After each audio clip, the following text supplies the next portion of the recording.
Today we will make mini croissants and we will eat them as cornflakes. You can make this recipe with your kids, it's very easy to make. Bring your puff pastry from the freezer and let it thaw. Roll it a little bit so it will be thinner and cut it like this. Roll it like this and your croissant is ready.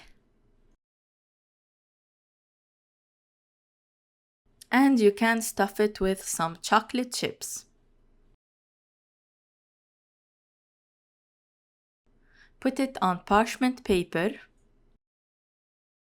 And I will make an optional mix to coat the croissant. 1 egg yolk, some coffee and some milk. Mix them together and brush the croissant with this mixture. 180 degrees Celsius in the oven for 15 minutes. Remove it from the oven when it looks like this. Because they're not sweet, I will add some honey. You can add some chocolate sauce or whatever sauce you want. Put your cold milk all over it and enjoy.